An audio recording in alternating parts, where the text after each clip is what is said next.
Welcome back to The Explainer. Today, we're diving straight into a literal ticking countdown, and it's one that's currently threatening the staple food for half the planet. 4 billion. That's a massive number, right?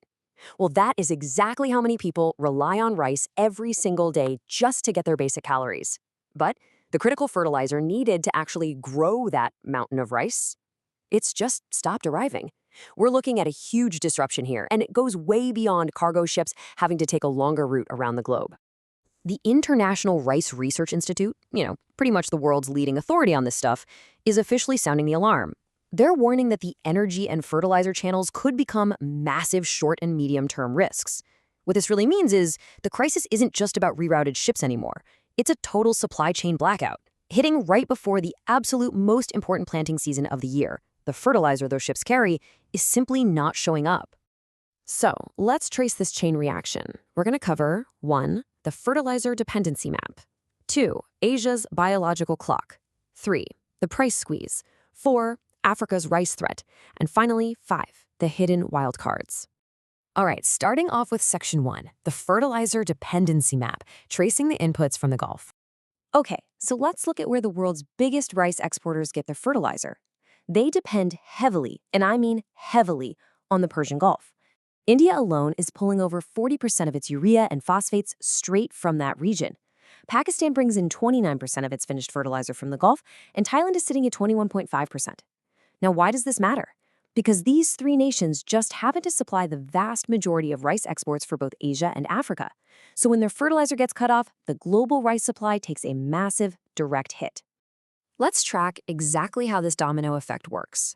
When Qatar's liquefied natural gas, or LNG, exports halted due to force majeure, it choked off the essential gas feedstock. That's step 1. Step 2, this forced India to slash gas supply to 3 major urea plants by 30%. Bangladesh literally shut down 4 out of its 5 fertilizer factories entirely, and Pakistan closed a key urea production unit. So the dominoes are falling fast here. LNG stops, Asian urea plants cut production, Asian rice yields prepare to plummet, and step 4, ultimately, African rice imports shrink. Moving on to Section 2, Asia's biological clock, the Kharif calendar constraints. Now, as those production dominoes fall, farmers are staring down an immovable biological deadline. The Kharif season, which is Asia's primary rice growing period, kicks off with the monsoon in late May to early June. Following that, farmers absolutely must apply fertilizer in 2 highly specific windows, late June and late August. Finally, the harvest happens in October and November. Here is the absolutely crucial point.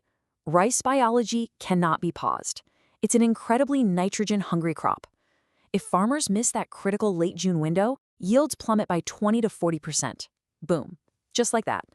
You can't just say, oh, well, we'll apply the fertilizer a month late and expect the same results. Nature doesn't work that way. The biological clock honestly doesn't care one bit about geopolitical blockades. And this is where the math of global shipping becomes downright terrifying. Even if the Strait of Hormuz magically reopened tomorrow morning, we still have to account for transit lag. That's the 4 to 6 weeks it realistically takes to load, transit, and deliver goods from the Gulf to Asia. That massive delay means fertilizer needed for that late June window simply cannot arrive in time. The damage to the crop yield isn't some hypothetical future risk. It's permanently locked in by the calendar. Which brings us to Section 3, the price squeeze, an impossible choice for farmers. Data from the International Food Policy Research Institute, or IFPRI, highlights a really stark difference from the 2022 fertilizer crisis sparked by the war in Ukraine. Back in 2022, yes, fertilizer prices spiked, but agricultural commodity prices went right up with them. So farmers had more costs, sure, but they also had more revenue to balance it out. Today, in 2026, completely different story. Fertilizer prices are surging, but crop prices are just staying flat. Farmers are facing a seriously unfavorable input-output ratio. The math just doesn't work for them anymore. So think about it. How do rational human beings respond when faced with higher costs and zero extra revenue? Well, they cut back. They'll apply less fertilizer per hectare. They might shift to planting completely different, less fertilizer-intensive crops. Or worse, they might just skip the fertilizer entirely. When you add up these individual survival choices across millions of smallholder farms in Asia, it triggers a massive, nationwide drop in rice production. Let's look at the ripple effect in Section 4, Africa's rice threat, the second-order blow. Africa is incredibly vulnerable to this exact disruption. The continent relies heavily on the very three Asian nations we've just been talking about. India supplies 40.7% of their imported rice, Thailand provides 21.5%, and Pakistan 13.3%. Combine those, and Africa relies on these disrupted nations for a staggering 75% of its imported rice. If Asian yields shrink, Africa's food supply shrinks. It really is that simple. And you know the markets aren't blind to this. Global Sovereign Advisory notes that June's fertilizer availability will basically lock in late 2026 rice prices. In fact, rice futures on the Chicago Board of Trade have already shot up 12% since the initial escalation in the Middle East. The market is aggressively pricing in this shortage before the crops have even failed. Now, let's connect those market futures to the harsh reality on the ground. For African households that spend 50 to 70% of their total income just on food, a market adjustment isn't just an economic stat, it's a matter of survival. Even a 15 to 20% price increase is completely catastrophic. It literally results in families and children eating less. The journey from a closed strait in the Persian Gulf to an empty dinner table in West Africa is direct, measurable, and honestly highly alarming. Finally, Section 5. The hidden wildcards, remittances and export bans. First up is the export wildcard.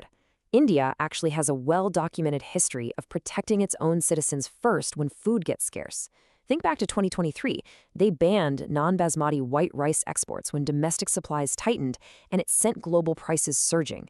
If India faces a Kharif yield shortfall this year because of this fertilizer gap, the political pressure to restrict exports again is going to be absolutely enormous.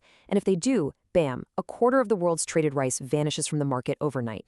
Furthermore, we're seeing converging crises in places like Nepal, which is currently caught in a devastating triple vulnerability trap.